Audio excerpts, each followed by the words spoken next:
Listo. Listo.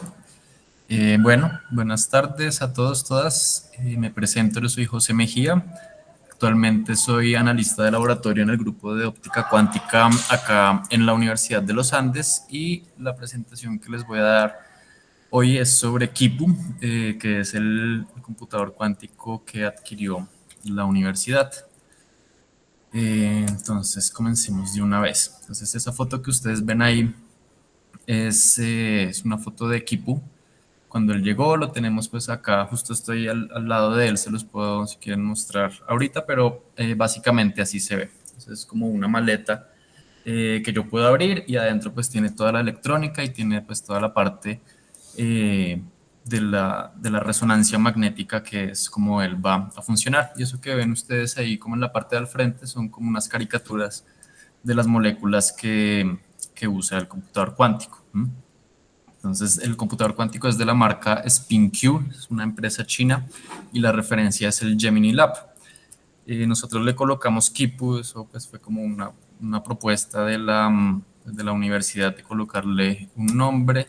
Se compró inicialmente como una herramienta educativa pues extraordinaria y con el objetivo pues de seguir formando capital humano en todo lo que es las nuevas tecnologías cuánticas. Entonces así se ve desde arriba y vamos a entender pues cómo funciona la arquitectura de Kipu, cuáles son los qubits, cuáles son las compuertas, cómo se hacen operaciones sobre este y qué se puede hacer con este computador. Pero antes de seguir, pues ¿por qué se llama Kipu? Pues que la justificación es que hay un sistema de nudos que usaban los incas y algunas civilizaciones también de los Andes pues, que usaban como para guardar información, transmitir información, contar. Pues ahí les dejo, digamos, si les interesa, si les da curiosidad, se ve como esos arreglos con cuerdas que se ven arriba. Entonces, pues nos pareció, pues fue el nombre que ganó. Listo. Entonces, el sistema físico de dos niveles que vamos a trabajar con Kipo es un sistema de resonancia magnética nuclear. Entonces, donde vamos a tener nuestros núcleos atómicos que van a tener un spin, en particular, pues un spin igual a un medio, y vamos a trabajar con dos elementos principalmente, hidrógeno y fósforo.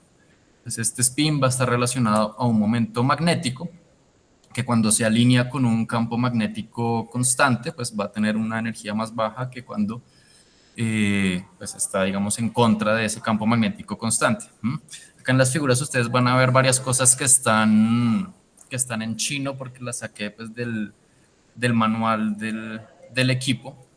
Entonces, digamos, no se les haga raro que haya como varias cositas ahí en chino. Listo. Entonces acá está nuestro sistema de dos niveles básico y el estado, digamos, más general con el que podemos trabajar, pues es un estado como esta superposición que se presenta allí.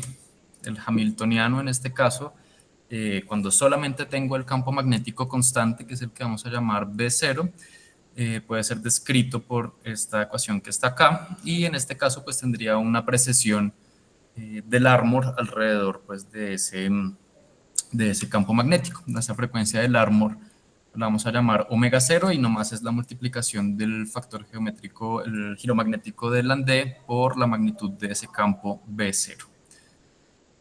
Listo.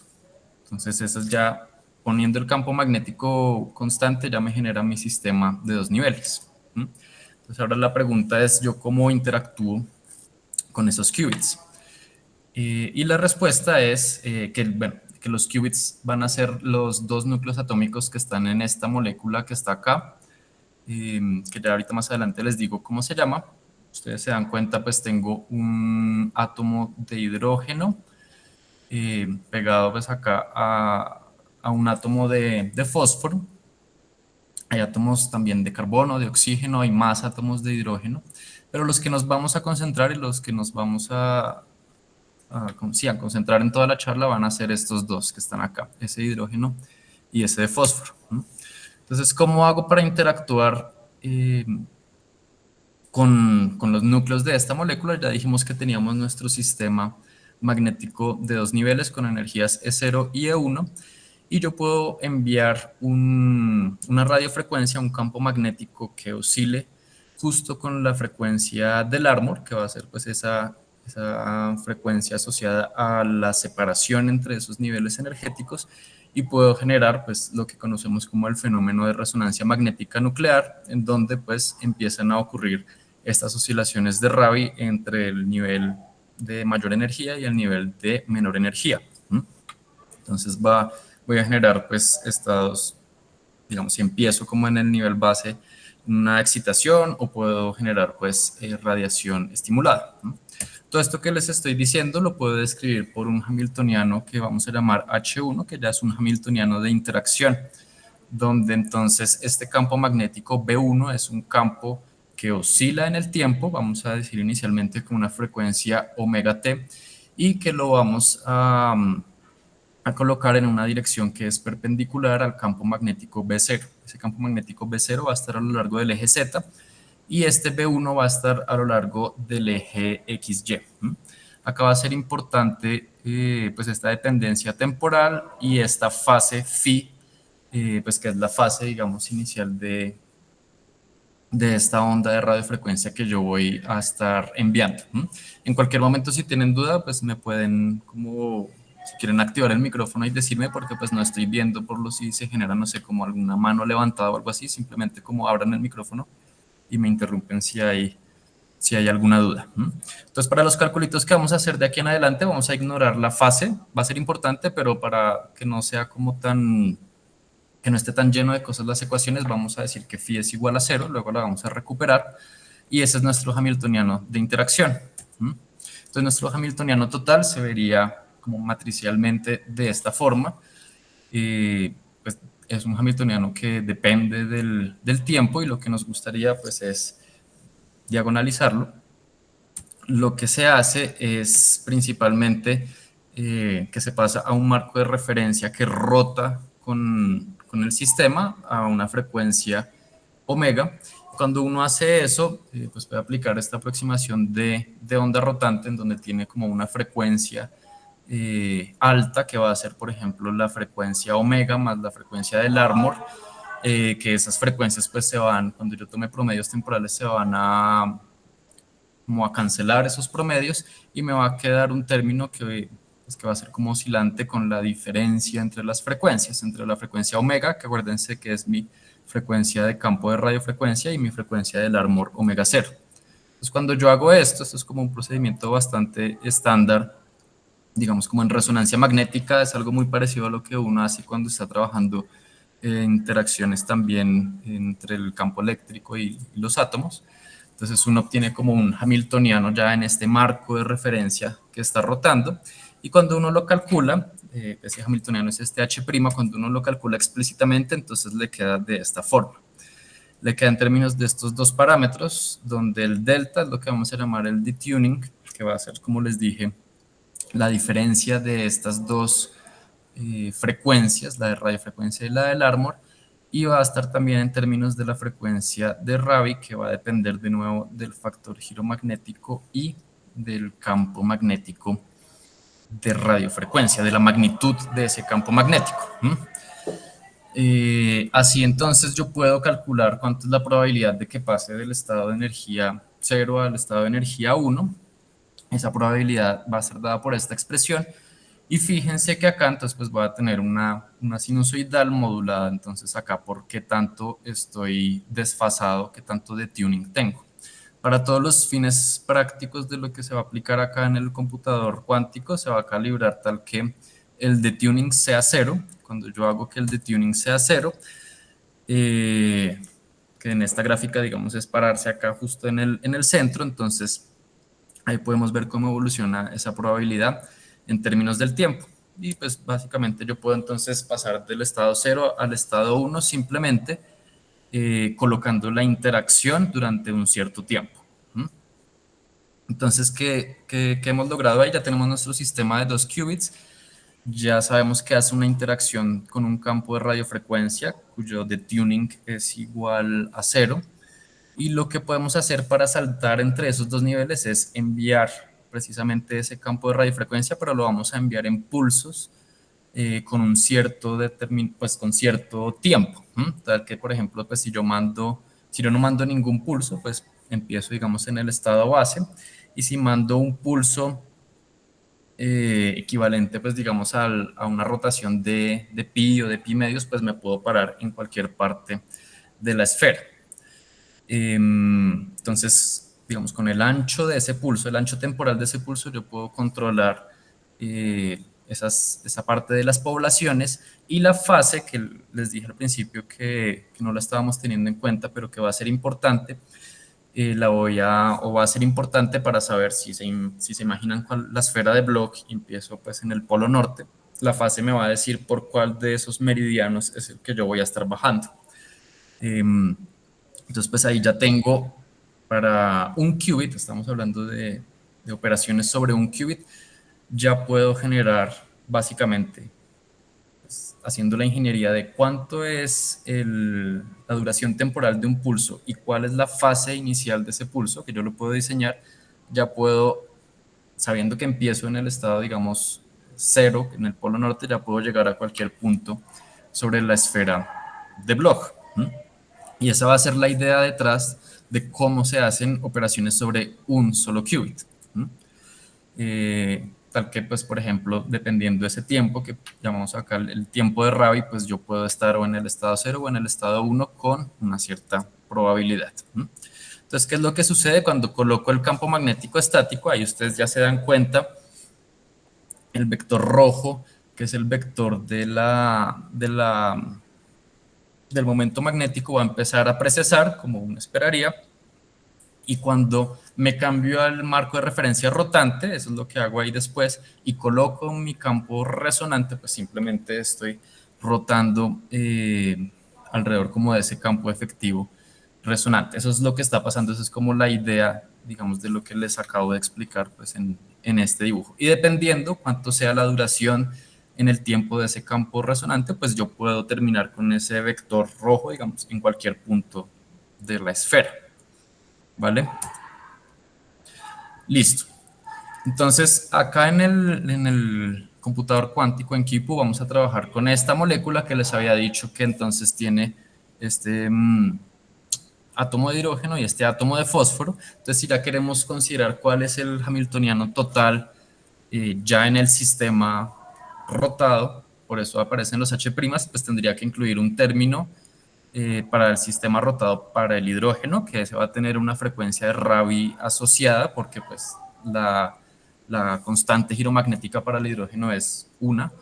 Voy a tener un hamiltoniano para el fósforo, que son esos dos primeros términos que son los que van a actuar, van a dar cuenta, digamos, de las interacciones en un solo qubit, y va a haber un hamiltoniano de interacción, que es el que va a generar, digamos, o va a estar dado porque si ustedes se fijan en la molécula, pues ese átomo de hidrógeno y solo ese átomo de hidrógeno es el que está interactuando con el fósforo. Los demás átomos de hidrógeno están interactuando con otros elementos, y esta interacción entre el hidrógeno y el fósforo yo la puedo entender simplemente como un término de acople que va a estar representado por esta J, y estos dos operadores de Pauli, sigma z, tanto para el hidrógeno como para el fósforo, ¿vale? Listo. Entonces, ¿cómo hace uno, como les estaba diciendo, para hacer manipulación de un solo qubit? Pues simplemente este es su hamiltoniano total. Pues la evolución temporal va a ser igual a e a la menos IH por el tiempo. Y cuando usted coloca un tiempo específico, y vamos a decir que ese tiempo es muy, pero muy pequeño, usted está haciendo y envía un pulso de radiofrecuencia con la frecuencia del Armor correspondiente, ya sea al hidrógeno o al fósforo. Escogiendo esa frecuencia, usted ya sabe con qué qubit es el que quiere interactuar, y con la duración de ese pulso usted ya sabe, y la fase, usted ya sabe qué es lo que le quiere hacer a ese qubit. Entonces, simplemente esa operación unitaria se va a ver como un operador de rotación, donde esta sigma pues va a estar dado por estos dos operadores de Pauli, dependiendo de la fase que usted envíe, y el ángulo teta, que es el ángulo, digamos, desde el polo norte hasta, digamos, en esta dirección, como hacia el ecuador, va a estar dado por tanto la frecuencia de Rabi como por el tiempo de duración de su pulso. Lo único que hay que tener en cuenta es que ese tiempo sea mucho menor al tiempo característico de la interacción, que va a estar dado por el inverso de esta constante de acople. Entonces, para el sistema que estamos estudiando, estos tiempos de los pulsos de radiofrecuencia son del orden de los microsegundos, mientras que para este inverso de esta interacción, pues van a ser del orden de los milisegundos. Entonces pues se va a cumplir, digamos, esta condición, y ahí yo puedo entonces hacer operaciones sobre un solo qubit. Entonces, ¿cómo se ve esto? Por ejemplo, si yo quiero hacer una rotación sobre el eje Z, esa la voy a componer de 3 diferentes rotaciones. Entonces, puedo hacer, digamos, siempre teniendo en cuenta acá que empiezo en el estado 0, voy a hacer una rotación a lo largo del eje Y igual a pi medios, luego una rotación en el eje X con un ángulo teta, que es el que yo quiero, digamos, hacer la rotación en Z, y finalmente me devuelvo una rotación en el eje menos Y de pi medios, y así ya obtengo una rotación en el eje Z, ¿vale? Todas estas rotaciones yo las puedo entender entonces como diferentes pulsos con, digamos, si quiero actuar sobre el hidrógeno, entonces tendría que enviarlo con, ese pulso tiene que tener una frecuencia asociada a la frecuencia del árbol del hidrógeno, y la duración de ese pulso es tal que me haga una rotación de pi medios. Ya vimos cómo se calcula eso, dependiendo de esa frecuencia de Rabi, ¿vale? ¿Algún otro ejemplo? Entonces, la compuerta de Hadamard. La compuerta de Hadamard la puedo pensar como una rotación alrededor del eje X y seguida de una rotación a lo largo del eje Y. ¿Cómo escojo si roto alrededor de X o Y? Acuérdense que eso lo escojo con la fase. Esa fase inicial que le pongo a mi pulso de radiofrecuencia. ¿Qué tanto roto es la duración de ese pulso? Entonces así puedo hacer una compuerta de Hadamard. Acá hay otra compuerta, esta phase gate. Todo hasta ahora son operaciones sobre un qubit. Entonces, mientras estas operaciones yo las pueda descomponer en términos de esas rotaciones, pues yo ya sé qué pulsos tengo que enviar, con qué frecuencia, etcétera, dependiendo si quiero sobre el hidrógeno o sobre el fósforo. Eh, Está esta compuerta T también, que es usada pues, como bastante en computación cuántica, y ahí pues la puedo, digamos, ahí está cómo es el algoritmo de crear esta compuerta a partir de esas 3 rotaciones, ¿vale? Entonces ya sabemos cómo interactuar con un qubit. Ahora lo interesante va a ser cómo hago operaciones sobre 2 qubits. Entonces, para hacer operaciones de 2 qubits, lo único que tengo que hacer es dejar que el sistema evolucione libremente. O sea, no le voy a mandar pulsos de radiofrecuencia. Es como no le estoy mandando pulsos de radiofrecuencia, estos primeros 2 términos van a ser cero, ¿cierto? Porque esos solo aparecen cuando estoy mandando pulsos de radiofrecuencia, y solo me va a quedar mi hamiltoniano de interacción. Significa que entonces mi operador de evolución temporal, que va a ser E a la menos IHT, va a tener esta forma que ustedes ven acá, y concentrémonos pues en qué hace este operador, sigma ZH por sigma ZP, donde H y P pues es hidrógeno y fósforo. Yo lo puedo pensar de la siguiente forma. Simplemente va a ser esta matriz que está acá, que lo puedo pensar como el ket bra 00, o el ket bra 11, y fíjense que el menos que aparece acá en el sigma z lo metí aquí. Eso lo puedo interpretar como si el primer qubit está en el estado 0, gire en cierta dirección a lo largo del eje Z, y si el primer qubit está en el estado 1, gire en la dirección contraria. Entonces, haciendo esa analogía la puedo hacer también con, digamos, con que el que controle sea el segundo qubit. Pero lo que va a pasar es que eso me va a controlar en qué dirección es que está rotando, y dejando simplemente o variando este tiempo t yo puedo entonces hacer pues una rotación sobre ese espacio de los dos qubits que tenga este ángulo que está acá. Ahí pues entonces ya como son esas dos, eso es una operación sobre dos qubits, pues ya no la podemos como representar así sobre una esfera de Bloch, sino ya la tenemos que pues como que imaginar en un espacio un poco más grande. Entonces lo importante acá es que simplemente dejando que el sistema evolucione libremente durante cierto tiempo, por ejemplo acá si yo quiero que esa rotación sea igual a pi medios, lo único que yo tengo que hacer es dejar un tiempo predeterminado dependiendo de esta constante J. Esta constante J es conocida experimentalmente, entonces pues simplemente es colocar un tiempo con base en eso. Entonces, por ejemplo, ¿cómo se hace una compuerta C-NOT? Entonces tengo acá en esta línea mi qubit 0, que es el qubit de hidrógeno, en esta tengo mi qubit 1, que es mi qubit de fósforo, y para implementar una compuerta C-NOT, entonces tengo que aplicar una serie de pulsos sobre, sobre mi qubit 1. Este tiempo en el que espero acá, que ese tiempo va a ser 1 sobre 2J, esa J es la constante de interacción, es lo que me va a acoplar o es lo que va a hacer la operación sobre los dos qubits. Y estas compuertas que están acá, que son estos pulsos sobre los qubits individuales, es lo que va a hacer como esa operación matricial para que se vea, para que todo el conjunto se vea como una operación de un control NOT. ¿Listo? Si quiero hacer, por ejemplo, que el qubit de arriba, acá en este caso el qubit de arriba es el que controla, el qubit de abajo es donde se aplica la operación. Si quiero hacer lo inverso, pues simplemente invierto los pulsos, cuáles pulsos coloco en cuál qubit.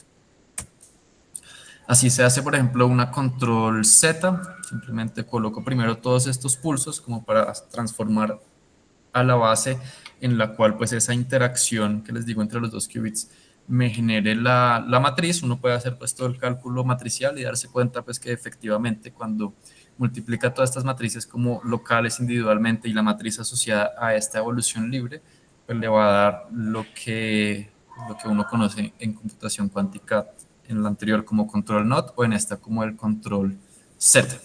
¿Listo? Entonces ya sabemos varias cosas. Uno, ya sabemos qué son los qubits, ¿cierto? Son el átomo del núcleo del átomo de hidrógeno y el núcleo del átomo de fósforo de esta molécula, que su nombre es dimetil metilfosfonato. Ya sabemos cómo aplicar operaciones sobre un qubit arbitrarias. Es simplemente mandar pulsos de radiofrecuencia, ya seas a la radiofrecuencia, a la frecuencia del árbol del hidrógeno, a la frecuencia del árbol del fósforo, y con la duración del pulso y la fase del pulso, yo ya puedo hacer cualquier compuerta que yo quiera. Y para hacer compuertas de 2 qubits, simplemente tengo que dejar evolucionar libremente con una combinación de compuertas locales en cada uno de los qubits, depende pues lo que yo quiera hacer. Entonces ahora la pregunta es, pues yo cómo mido todo eso. Entonces el fenómeno físico que uno usa para medir todas estas, pues es algo muy estándar en la resonancia magnética nuclear y tiene el nombre de Free Induction Decay. Entonces, ¿en qué consiste eso? Pues el principio, digamos, más fundamental es el de inducción magnética. Entonces, estos momentos magnéticos de cada uno de los átomos va a estar girando, va a estar cambiando el flujo de campo magnético en estas bobinas, que son las mismas bobinas que vamos a usar para colocar la radiofrecuencia, y ahí se va a inducir una corriente.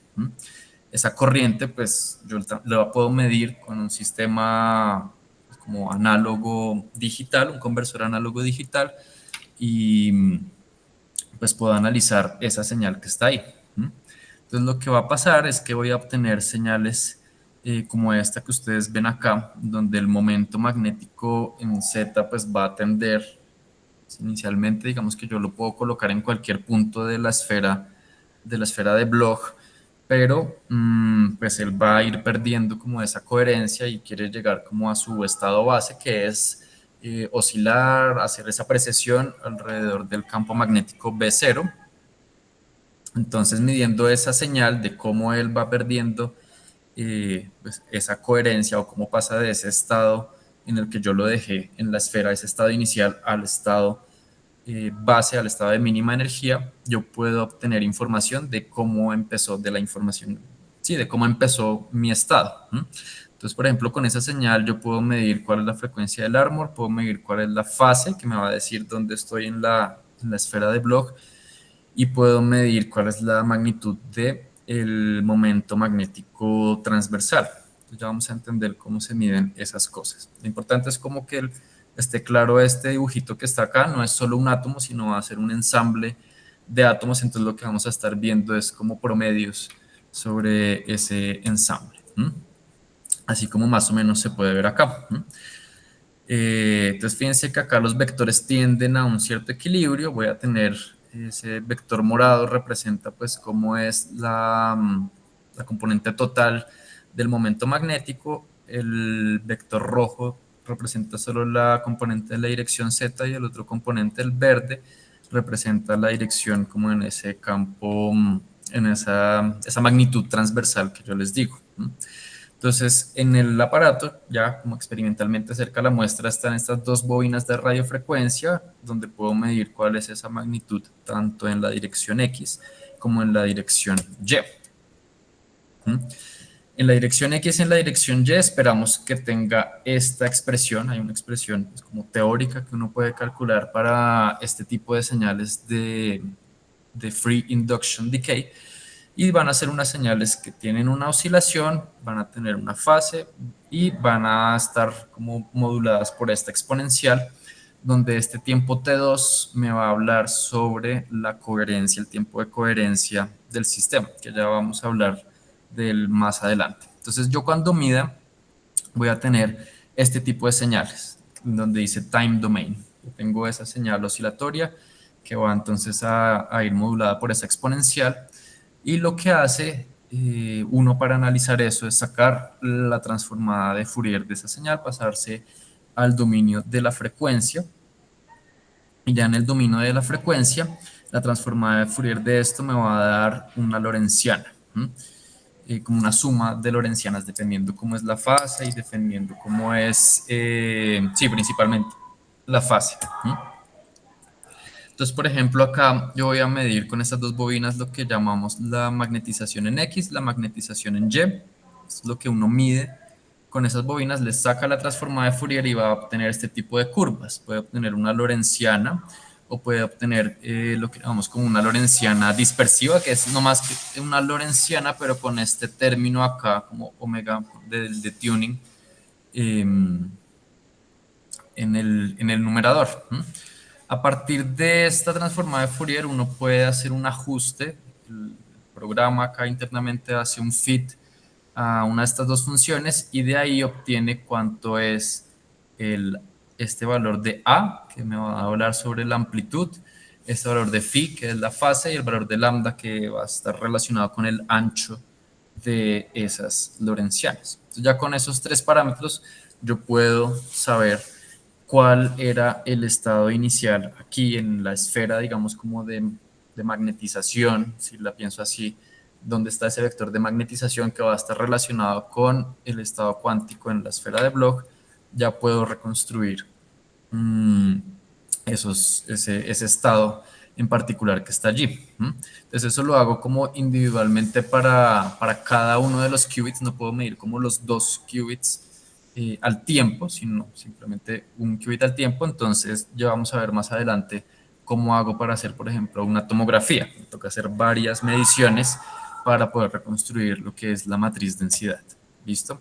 Entonces, por ejemplo, es un ejemplo acá. Ustedes miden su señal del Free Induction Decay, sacan la transformada de Fourier y les da este tipo de lorentziana. Entonces, de acá ustedes ya saben que, por ejemplo, el phi es igual a cero. Y como el phi es igual a cero, significa que yo empecé acá a lo largo del eje X. Si el phi es igual a pi medio, significa que pues, voy a ver esta forma como un poco más dispersiva, voy a estar a lo largo del eje Y, y si tengo un ángulo como intermedio, pues va a ser una combinación de esas dos formas. Eso se saca a partir del fit, o sea, ese ángulo de fase lo puedo sacar a partir del fit. Listo.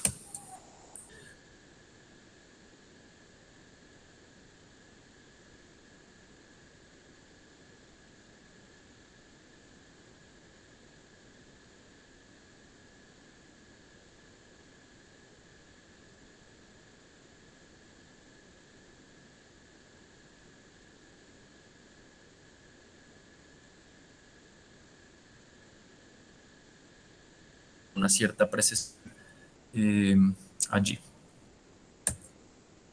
Y como les digo, pues eso lo medimos con una bobina que está acá. Entonces acá tengo mi muestra donde está el dimetilfosfonato, tengo el par de imanes que generan ese campo magnético y tengo un campo magnético de radiofrecuencia que lo mido con esta bobina. O sea, es la misma bobina que uso para colocar el campo de radiofrecuencia como para hacer la medición. ¿Mm? Ahora sí,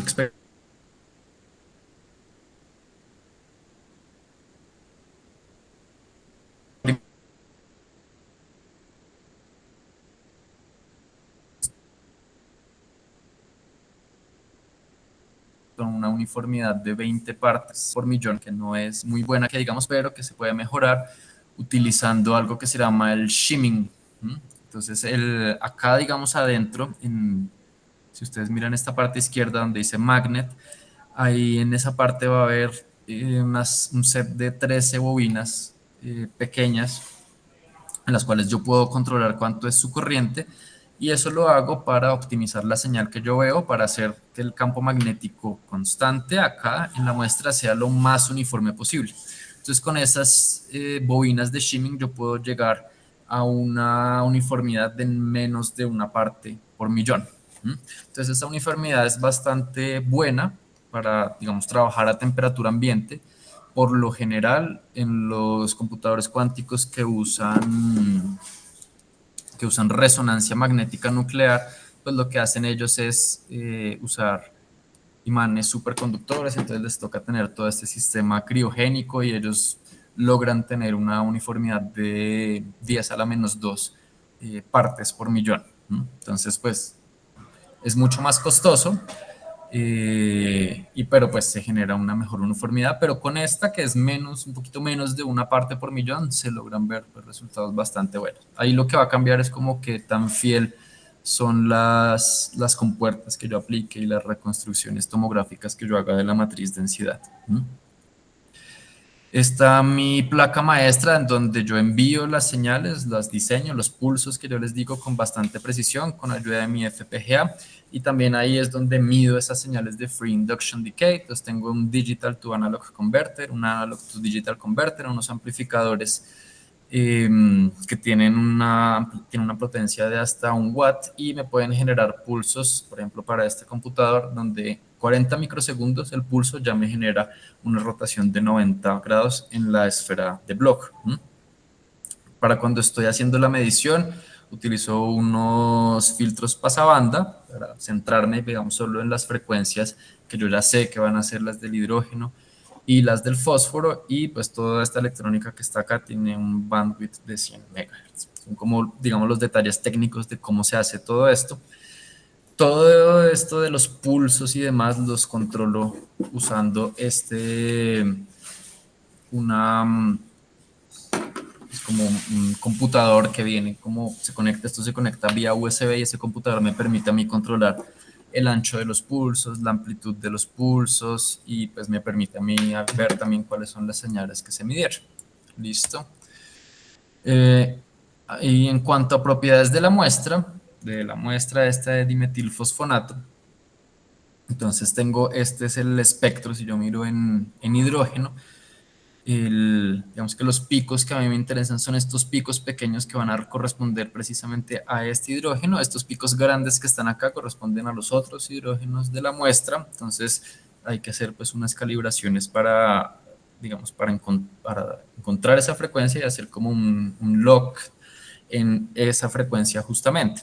Porque hay que hacer un lock porque la uniformidad del campo magnética no está pues, como asegurada, puede haber campos externos, nomás cambiando la temperatura un poco de esos imanes de neodimio cambia pues, el campo magnético, entonces eso nos lo permite monitorear nuestro computador. Y la frecuencia, si yo miro el espectro del fósforo, pues se ve algo como esto.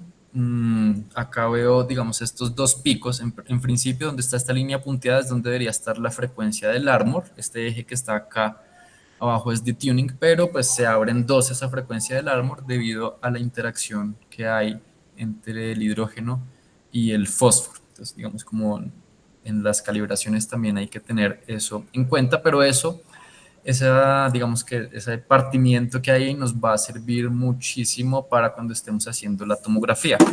Entonces les voy contando. Eso es en cuanto a propiedades de la muestra. Listo. Entonces, ahora sigamos con una pregunta como bastante fundamental y es, en todo lo que hemos hablado, hemos hecho la suposición de que ya empezamos con el estado 00 y ahí empezamos a aplicar los pulsos y luego medimos y reconstruimos. Pero digamos que algo muy importante es yo cómo genero ese estado 00. En principio, si estoy a temperatura ambiente, pues voy a tener esta cierta distribución de equilibrio que va a estar relacionada con la temperatura, de acuerdo pues a la distribución de Boltzmann de los estados, pero esta pues no me va a servir mucho que digamos. De hecho, como en la práctica para las temperaturas a las que trabajamos y los campos magnéticos con los que trabajamos, esta distribución térmica se va a parecer un poquito más a esta que está a la derecha, que es la del estado máximamente mixto, en donde cada uno tiene casi que la misma probabilidad de ocurrir. Entonces, ¿qué es lo que uno hace? O lo que uno quisiera en el mundo ideal es pasar de esa térmica o de esa mixta a un estado puro, ¿no? En donde tengo pues una probabilidad de 1 de estar en el estado 0, 0 y 0 en el resto de estados. Sin embargo, pues eso no lo vamos a poder lograr, pero sí se va a utilizar una técnica que se llama pseudo pure state. Entonces, el pseudo pure state es una combinación entre un estado como altamente mixto y un estado puro psi. En particular, este estado puro psi queremos que sea el estado 00. Y lo que me modula ahí esa, como qué tan pseudo pure es este parámetro eta que está acá. Entonces, lo interesante es que no puede hacer el cálculo como no puede hacer el cálculo de la estadística que esto le arroja, y la estadística se comporta como lo que uno obtendría con este estado puro que está acá. El eta simplemente me va a modular como la intensidad con la que yo vería la señal, pero en principio pues vería la misma estadística que yo quiero acá. ¿Sí? Entonces, ¿uno cómo hace para preparar ese estado? Hay, digamos que la técnica que usa acá el computador cuántico se basa en este paper del 2016, donde esta técnica pues ya está, digamos, como implementada para precisamente los átomos que nosotros queremos acá, pero lo importante es que va a ser una serie de compuertas. Entonces, fíjense que estos son compuertas de un qubit, luego espero este tiempo que es lo que, acuérdense que es la compuerta sobre los 2 qubits, y al final hay un tiempo de relajación. Ese tiempo de relajación, pues ya vimos como que era lo que pasaba, y ese bloque de operaciones de esas 4 compuertas y esos tiempos, digamos, entre ellas y el tiempo de relajación se hace n veces. Entonces, lo que uno tiene que diseñar, digamos, en este algoritmo es el n, como cuántas veces lo quiere hacer, y este tiempo de relajación tal que llegue a un estado pseudo puro como el que está acá. Entonces, como qué es lo que hace, como intuitivamente qué es lo que hace, estos pulsos que están acá hacen una permutación de las bases, ¿sí? La única que no van a permutar es el estado 0000. Entonces, si yo miro la matriz, digamos que corresponde a esa permutación, se ve de esta forma. Entonces, si ustedes ven la primera fila y la primera columna, pues no le hace nada como a ese primer estado, al 00, y los otros los va a permutar, y eso lo estoy haciendo como varias veces. Si yo itero eso varias veces, en principio pues voy a tener algo como, digamos, esto es como lo que yo empiezo, ¿cierto? Y lo que yo quisiera tener es que todos estos estados en donde yo no quiero empezar, que estén igualmente poblados, y que la población de del 00 sea un poquito más alta. Entonces, uno aplica esa número, esa n veces esa compuerta y lo que va a terminar es con un estado parecido a este, entonces donde todos los demás estados van a estar como igualmente poblados y el 00 pues va a tener más población. Y ahí es cuando ya empieza el, pues digamos, el algoritmo o lo que yo quiera ejecutar de las compuertas. ¿Mm? José, una Sí. preguntita. Ujú. Entonces, vos decías que, pues digamos que para las temperaturas en las que trabajan es prácticamente la uniforme, o sea, el estado térmico es prácticamente la uniforme, ¿cierto? Ay, espere que no lo escucho. Claro, ¿Sí? que, que decías que que para las temperaturas con las que trabajan, normalmente el estado térmico, pues prácticamente como si fuera uniforme, o sea que las Sí. exponenciales no generan diferencias significativas en las probabilidades. O sea que el estado 00 empezaría con una probabilidad que es un cuarto, ¿sí? Ujú. Sí, aproximadamente. Ajá. Y en principio, eh, y entonces ese sería como el parámetro de mezcla, ¿no? O sea, sería un cuarto en el 00 y el resto, eh, y lo demás, O sea, sí, sí se aproxima, pero no es exactamente un estado mixto, es este estado que está acá, digamos que acá en ajá, las pepitas se ve. Digamos, este empieza con 4, este 3, 2, 1, acá está un poco como exagerado. Y lo que uno hace es ir rotando como las poblas, haciendo como un swap entre estos tres niveles que sí, están ahí. Y correcto, haciendo pero eso, no, uno logra que esos tres como que converjan a una sí, uniforme y que en que cero se, no le pase nada. correcto, pero la probabilidad del 00 se mantendría, ¿cierto? Sí, que sería un poquito más arriba que un cuarto. Y, porque puede relajar también, o sea, no sé, Sí, por lo que tiene este tiempo de relajación aquí. ok, pero es más o menos de ese orden, de un cuarto. Eh, sí, sí, no Ent- son muchos, digamos, como no es mucho ese desequilibrio que uno logra ahí. Ya, porque pues que me preguntaba una cosa, porque por ejemplo si uno partiera del 00 y empezara a hacer operaciones para preparar, por ejemplo, un estado de Bell, ¿cierto? Ujú. En ese caso, pues digamos, si uno mantiene el resto quieto, no sería, ahí prepararía uno, entonces es como un estado de Werner, ¿cierto? O Mm, sea, que es una mezcla, digamos, de una unidad y un estado de Bell, por ejemplo.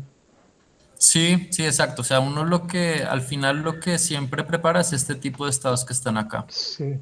Pero lo que me preocupa, yo no sé, es que no me acuerdo, en los estados de Werner, pues hay un valor crítico que ya no me acuerdo si es la probabilidad del estado de Bell versus los otros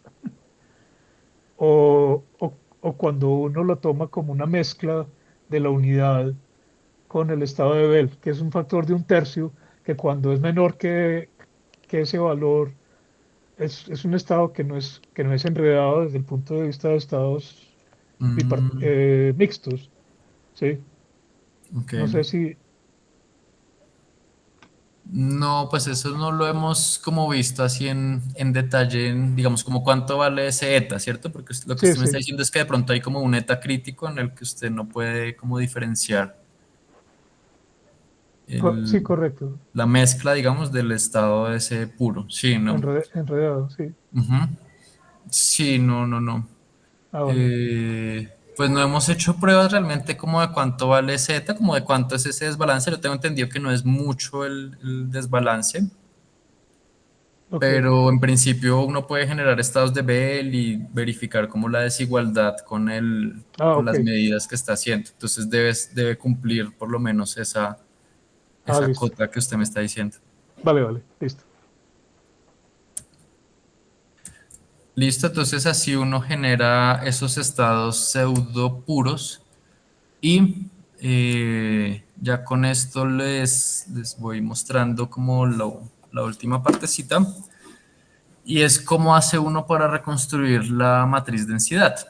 Entonces, ¿se acuerdan que en el espectro, en ambos espectros que yo les mostré, no estaba, digamos, como centrado en la frecuencia del árbol, sino que había como unos picos ahí alrededor, esos picos y esa forma de cómo es ese espectro de esos picos va a estar relacionado pues con cómo se descompone esa matriz de densidad en términos de estos operadores que hay acá. Entonces, cuando uno hace su tomografía o su reconstrucción, lo que uno quisiera sacar son estos coeficientes C y J, que es como el valor esperado de estos dos operadores.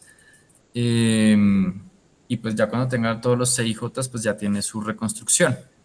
Entonces, si uno hace digamos, la medición de lo del free induction decay que yo les decía, mirando el primer qubit, que es el de hidrógeno, uno de ahí podría sacar estas cuatro señales que hay acá, como estos cuatro, fíjense que son diferentes, yo mediante el fit podría sacar cuánto el fita de esos dos picos, yo podría sacar estos cuatro parámetros que están acá. Si yo ahora mido con el Free Induction Decay, concentrándome en el átomo, en el núcleo de fósforo, yo podría medir, que son estas gráficas que están acá a la izquierda abajo, yo podría medir estos otros cuatro parámetros. Pero para hacer la reconstrucción total, pues yo necesito 15 parámetros de estos que hay acá.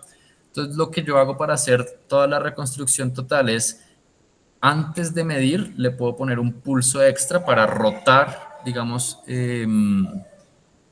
para rotar ya sea el primer qubit o el segundo qubit y medir a partir de ahí pues los parámetros que me hacen falta. Entonces, simplemente yo tengo que hacer es 6 medidas diferentes.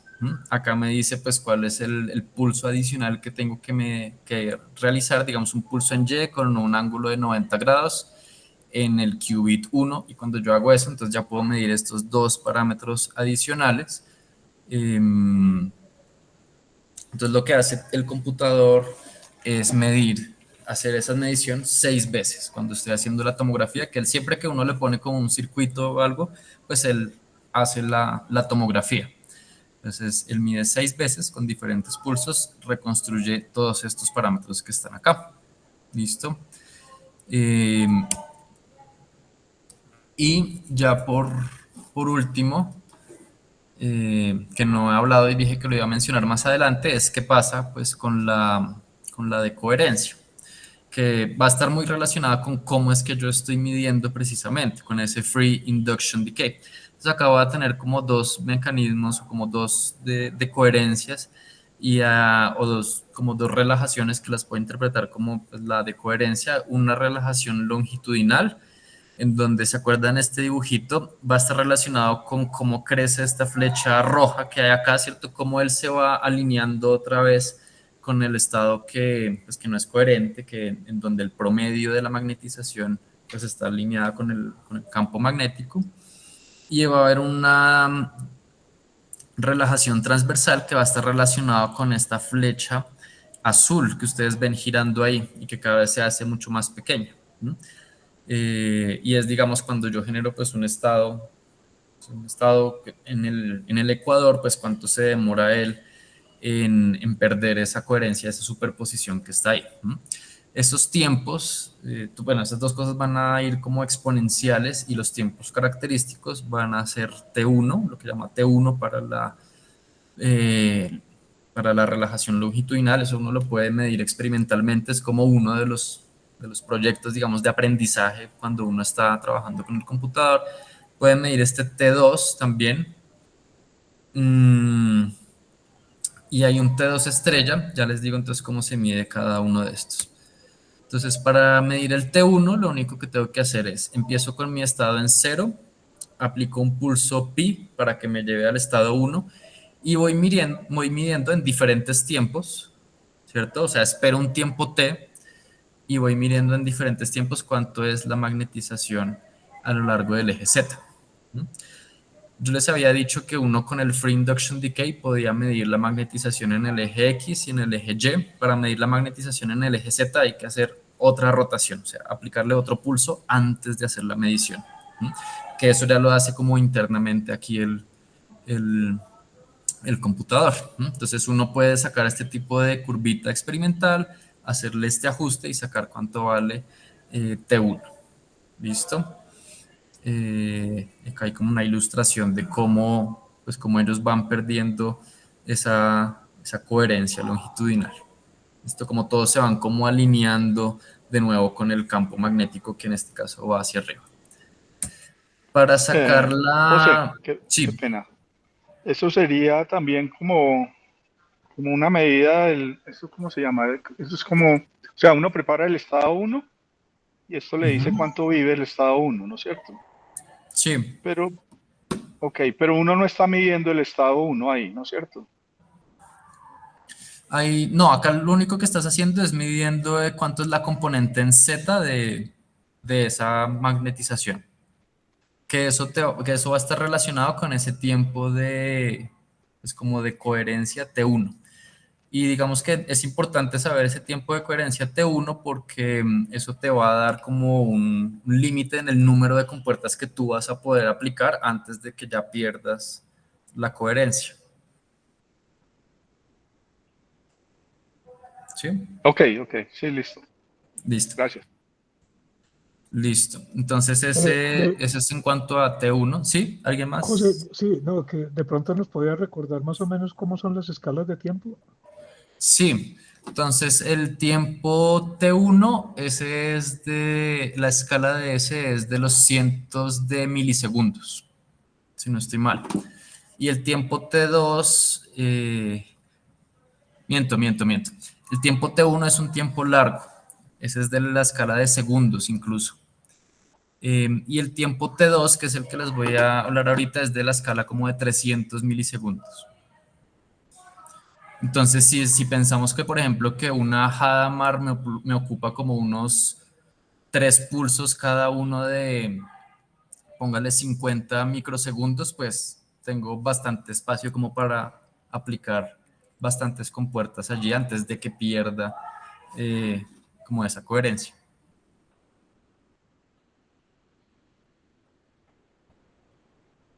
¿Listo? Bien. Entonces vamos a seguir rápidamente con esta, como con cómo se mide esa relajación transversal y es utilizando este fenómeno que me parece bastante interesante, que es el spin echo. Entonces, para la medición, yo empiezo acá en cero, luego aplico un pulso de pi medios, o sea, la llevo hacia el ecuador, ahí voy perdiendo entonces esa coherencia, espero un tiempo t medios y luego aplico un pulso de pi, pero a lo largo del eje X, espero otra vez un tiempo t medios y vuelvo a aplicar este tiempo, esta rotación a lo largo del eje X de pi, ¿sí? Justo después de que yo haga eso, mido cuánto es la magnitud de la magnetización en el plano, en el XY. Y lo que voy haciendo es cambiando este T que hay acá. Entonces primero empiezo, por ejemplo, con T muy pequeños y eso me da esta magnetización y luego voy subiendo esos tiempos, ¿vale?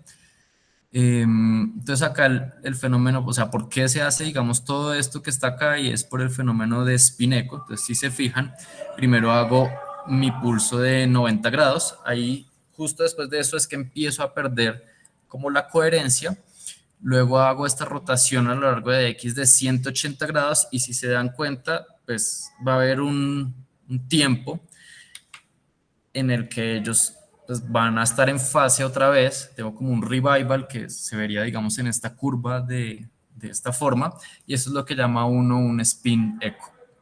Entonces, haciendo como esa técnica de spin echo, yo puedo como aumentar un poquito ese tiempo de coherencia T2, puedo medirlo, y pues ahí ese es el que me daría más o menos del orden de los 300 milisegundos. También podría medir lo que llama uno el tiempo T2 estrella, que es sin hacer lo de spin echo, ¿cierto? Simplemente es como empiece en su estado cero, llévelo hasta el ecuador y luego mida después de un tiempo T cuánta es la magnitud del momento magnético en el ecuador. Entonces, como no se usa esa técnica de spin echo, pues esto va a caer mucho más rápido, así como se ve en esta gráfica, y pues uno experimentalmente puede comparar eso y medir esos dos tiempos. Este es el que les digo que es de más o menos 300 milisegundos y el T2 estrella, si no estoy mal, es como, no me acuerdo exactamente ahorita cuánto da, pero pues sí uno verifica que es menor. Entonces eso en cuanto a la de coherencia en el sistema. Y ahora sí ya para finalizar, entonces vimos varias cosas. Vimos qué son los qubits, cómo hago operaciones sobre un qubit, cómo hago operaciones sobre dos qubits, un poco sobre la coherencia también del sistema. Vimos cómo se preparaba el estado 00, que no es un estado puro, sino va a ser algo que se llama un estado pseudo puro, en términos de esa matriz de densidad.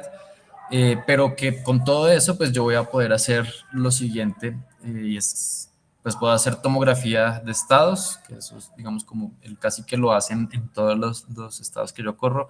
Puedo verificar las desigualdades de Bell, puedo aplicar estos tres algoritmos de computación cuántica que son el de Bernstein-Vazirani, que son como para mirar la paridad de una secuencia, el algoritmo de Deutsch, pues para mirar lo de si una función es balanceada o si es una función constante, el algoritmo de búsqueda de Grover, o simplemente pues tengo un sistema de resonancia magnética bastante bueno en el que puedo controlar como mis variables del sistema con bastante precisión y puedo estudiar, por ejemplo, todo esto de spin echo y de cómo se acoplan todos estos estados que están ahí. Entonces, que creo que por tiempo podríamos dejarlo para una siguiente charla, como ver, digamos, cómo se aplica todos estos, como ya se ven esos algoritmos, digamos, acá en el computador. Entonces, eso era lo que les quería mostrar hoy. Y eso es en cuanto a la presentación. En un segundito, ya, eso es.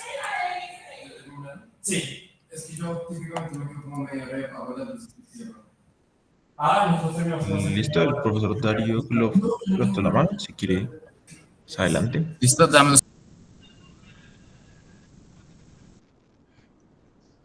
No, de hecho, quería hacerlo decirte gracias y súper chévere. Súper chévere. Todo eso siempre sobre ensamble, ¿no? Entonces eso lo complica un poco la... ¿No me escuchas?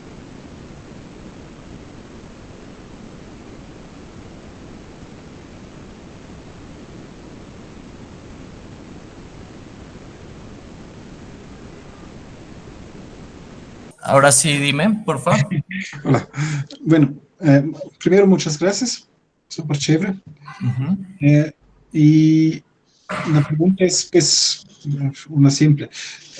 Todo es siempre sobre ensambles, ¿no? Sí. Y entonces eso nos complica un poco la interpretación, como qué estás haciendo y todo eso, porque sí, mostraste que, o dijiste ahí que en la mitad que se puede siempre interpretar como pues que la estadística da lo mismo, pero eso es como, para mí no es tan intuitivo, no sé. Sí, esa parte de lo de parte del estado pseudo puro, ¿cierto?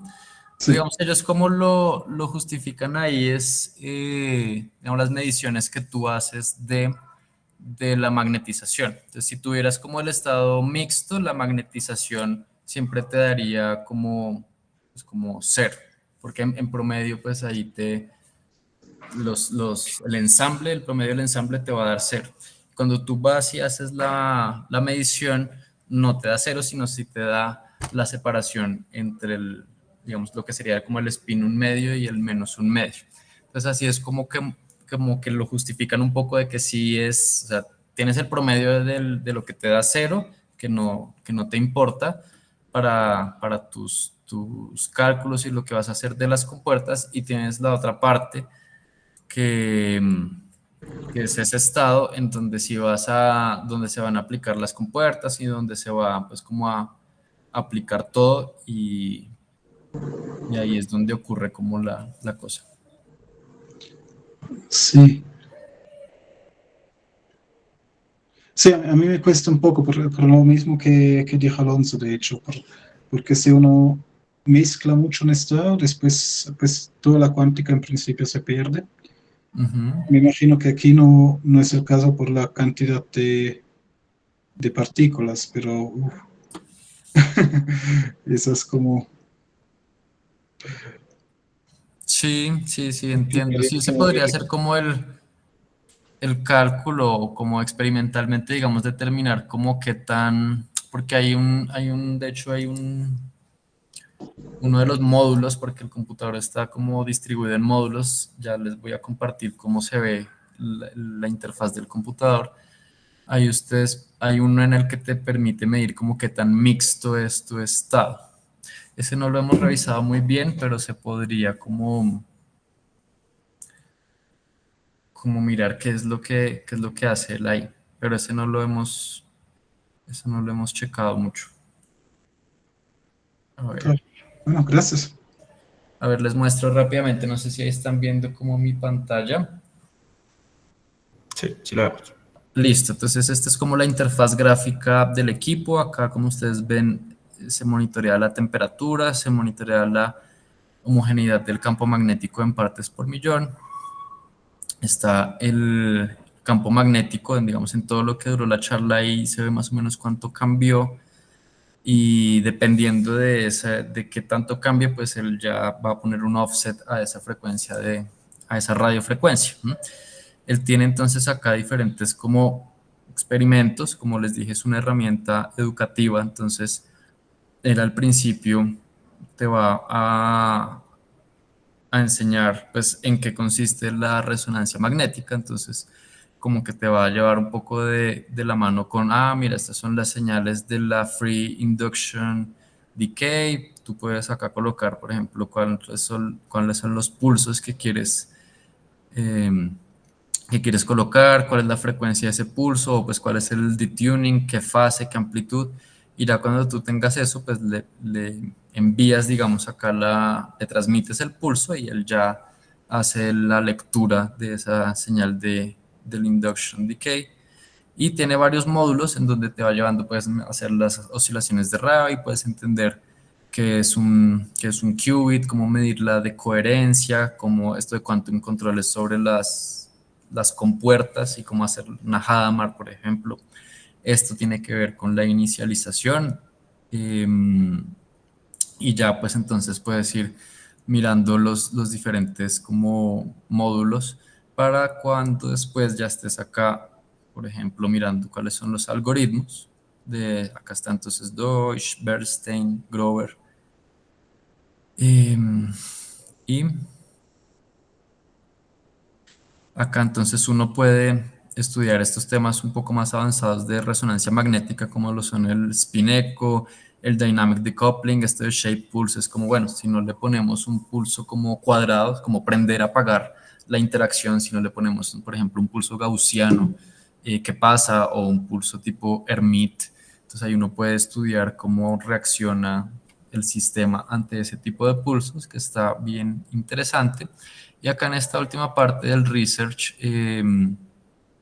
tú puedes hacer acá el circuit layer. Entonces acá, digamos, vas agregando las compuertas. Entonces yo quiero una compuerta de Hadamard, por ejemplo.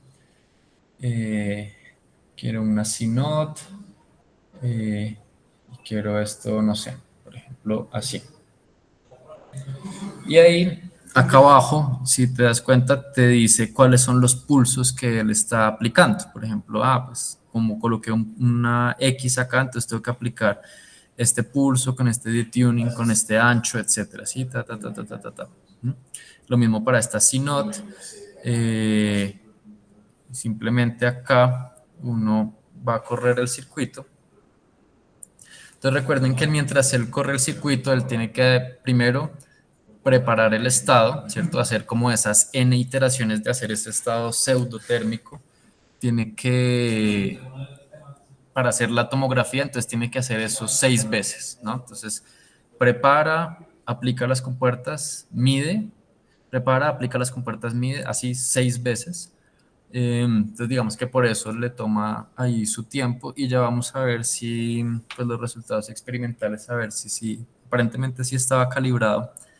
La cosa es que siempre le toca a uno estar pendiente de la calibración, por lo que les digo que cambios en temperatura pequeños o campos magnéticos externos pues ya hacen que, por ejemplo, que el detuning no sea cero. Si el detuning no es cero, ya las compuertas pues no se comportan con la fidelidad que uno esperaría. Entonces sí, no sé si tengan más dudas ahí mientras esperamos. Sí, Sí, creo que Diego tiene una pregunta primero, o no sé. sí, adelante, Diego. Sí, buenas noches a todos. Mi nombre es Diego Manjarres. Actualmente profesor de la Universidad del Bosque, egresado de la UNAL. Quisiera preguntarle, esto que nos muestras, digamos, ¿ya lo han usado en cursos, digamos, en cursos de pregrado en física, para enseñanza o para ingeniería de sistemas, por ejemplo? O, digamos, ese enfoque pedagógico que tiene el computador cuántico, ¿cómo se está aprovechando? Sí, claro. Digamos, en los cursos, hay un curso acá de computación cuántica es que dicta uno de los profes aquí. Ahí se desconectó. Entonces se ha utilizado precisamente para, pues, como para tener más intuición sobre esos temas que se dan en la clase. Hemos tenido también presentaciones, digamos, han venido como colegios de diferentes partes de Bogotá y les hemos mostrado el computador y les hemos hecho como charlas, digamos, de cómo es lo básico de la computación cuántica. Acá están las partes de los datos, resultados experimentales. Acá te saca la matriz de densidad y acá puedes ver como cuáles son los resultados esperados.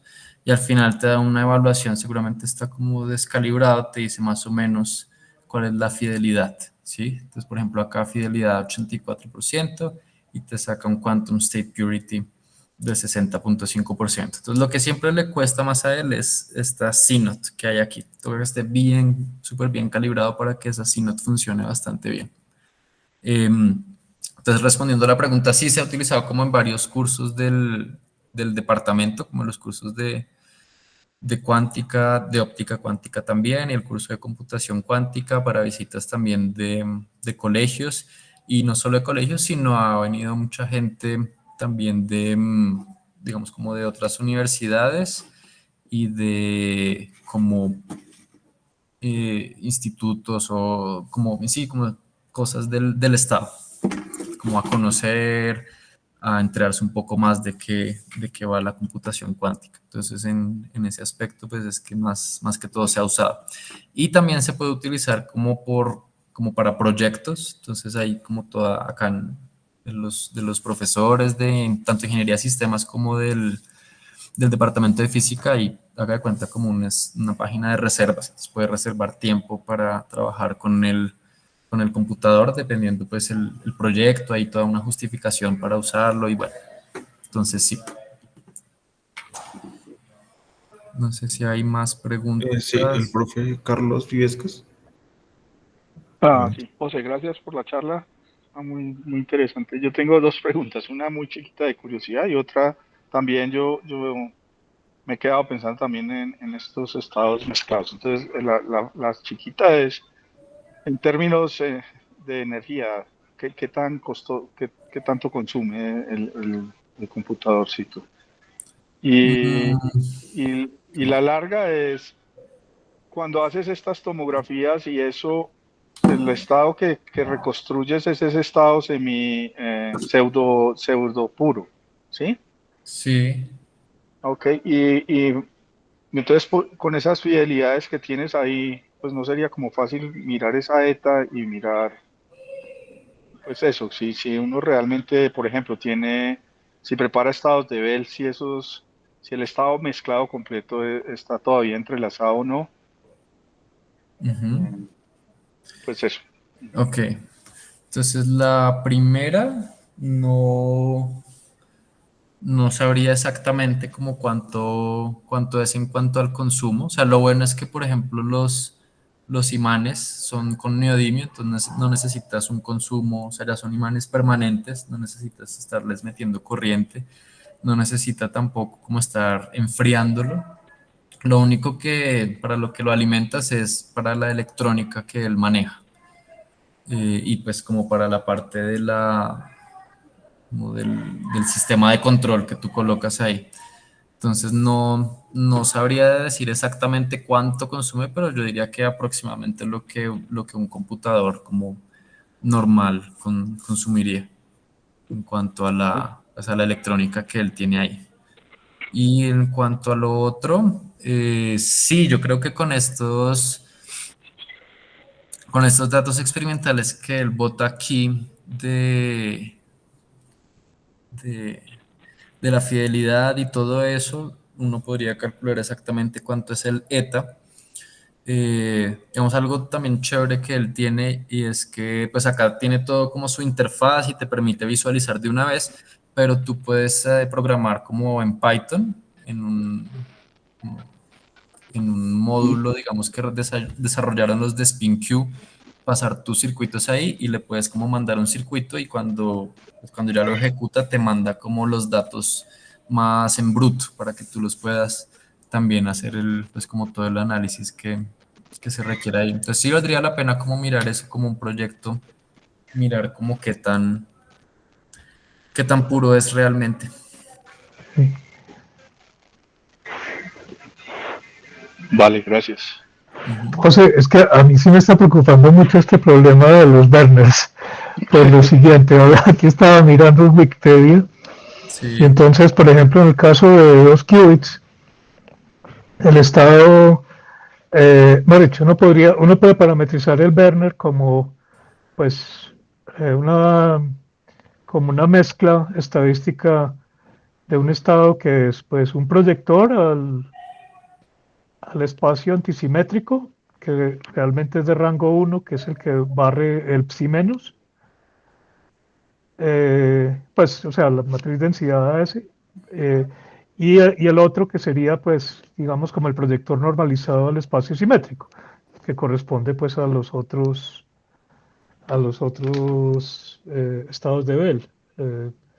Y entonces dice que el criterio en ese caso es P, o sea, la componente del antisimétrico debe ser mayor que un medio. Eh, y entonces, me, o sea, me preocupa eso porque pues estás diciendo que más o menos el, o sea, si uno se parte, digamos, solamente por la temperatura en la que trabaja, pues la componente del 0000 sería un cuarto, ¿cierto? Más o menos, un poquito, dices que un poquito más. Sí, pero eso es lo que decían como en la parte del manual, pero no sé exactamente como qué Mm, tan, o sea, era como un cuarto más un epsilon, ya. y yo tenía entendido que ese epsilon en principio era pequeño, pero no. Y una pregunta es, pues porque hay, o sea, eso parecería decir que si estamos a temperatura ambiente, por lo menos, Ujú. quizás, pues los estados no son, pues, o sea, la mezcla, digamos, del enredado, cuando uno ya lo prepara, ¿cierto? Ujú. Sería equivalente, pues, a algo que uno podría simular también con mezclando estados separables, ¿no? Parecería, pues, pero no sé, me preocupa eso. Una pregunta, ¿es posible bajarle la temperatura de operación al computador de tal manera que de pronto uno pudiera garantizar que la población de ese estado fundamental fuera mucho más grande? En principio así es como funcionan como los computadores cuánticos de resonancia magnética nuclear, tienen esos imanes superconductores a Ajá, temperatura muy baja y se aseguran que por medio, por ejemplo, hacen un condensado de Bose-Einstein o hacen algo así, bajan mucho la temperatura, hacen trampas de iones, etcétera, para asegurarse precisamente de eso que usted dice. Pero en este en particular no, simplemente se puede como monitorear a cuánto está la temperatura, pero no se puede cambiar cuánto es esa temperatura. Y es temperatura ambiente. Sí, sí, por ejemplo, acá está Sí, ahorita como, creo que decía como 10, no sé, 11. Acá en Equipment, ahí le sale. bien. Sí, 10. Ok. Sí, no sé, bueno, tocaría mirar ese Sí, calculito pero con sí le cuidado, entiendo pero cuál es la la preocupación. preocupación, sí. De pronto es que estoy ahí diciendo mal y realmente no es tan cerca a un cuarto, porque de acuerdo a lo que revisé, que está como por aquí, acá es donde dicen esto. At room temperature, o sea, uno tiene su estado que es más o menos el térmico, que lo puedes componer de esta forma con estos factores E sub K, pero le dicen que a temperatura ambiente esos E sub K son muy pequeños, entonces prácticamente usted tiene un estado como altamente mixto.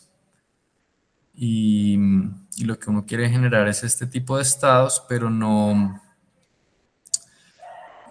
dicen, o sea, lo que dicen es que este ETA controla precisamente como qué tanta señal va a ver usted.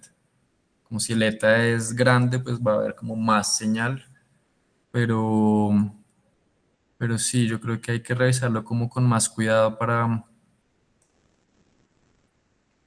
Bueno, ver. podría ser que cuando, bueno, no sé, no me queda claro en este momento, que cuando uno hace las operaciones que necesita para pasar ese estado 00 a, digamos, a un estado de Bell, pues eso también afecta la matriz, Como esta parte.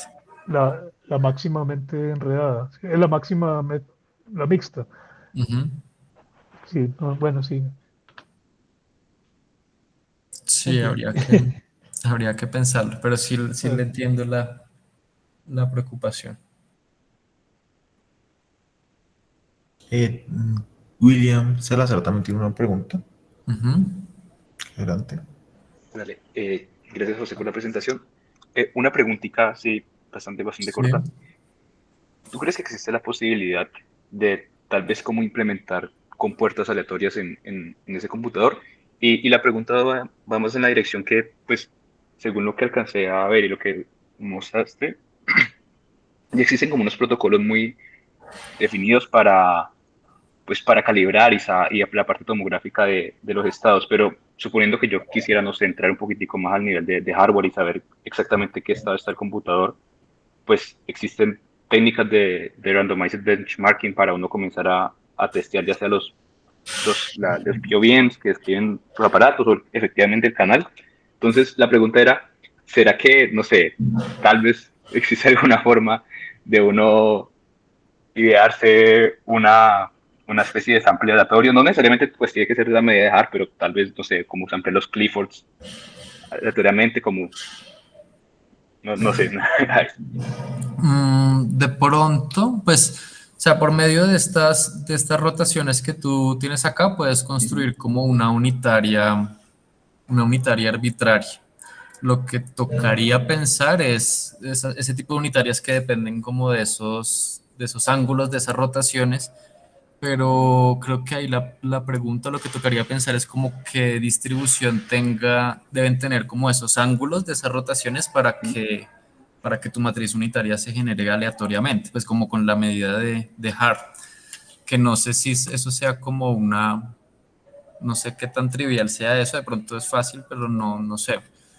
Entonces yo creo que si uno logra como tener eso, como en teoría, digamos, como qué distribución deben tener esos ángulos, tal que si yo la pongo, que seguramente no es de una distribución uniforme, sino debe tener una cierta distribución, qué ángulos debe tener para que me generen una unitaria aleatoria, pues ya, nomás es como hacer, como yo les dije que se podía hacer en Python, entonces es hacer no sé, un script de Python en donde generes ángulos con esa distribución, pongas esa unitaria ahí, se la apliques a los estados y luego vayas sacando como la estadística de ese tipo de muestreo. Se me ocurre que esa puede ser una forma de hacerlo, pero pues toca tener ese conocimiento de cómo construyendo unitarias a partir de esas rotaciones, como qué distribución deben tener los ángulos.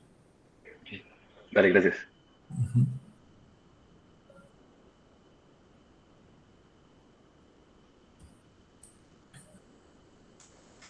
Listo, creo que no hay más preguntas. Entonces, muchas gracias, José, Listo, Fabián. por la charla de hoy. Voy a dejar Muchas que- gracias, José.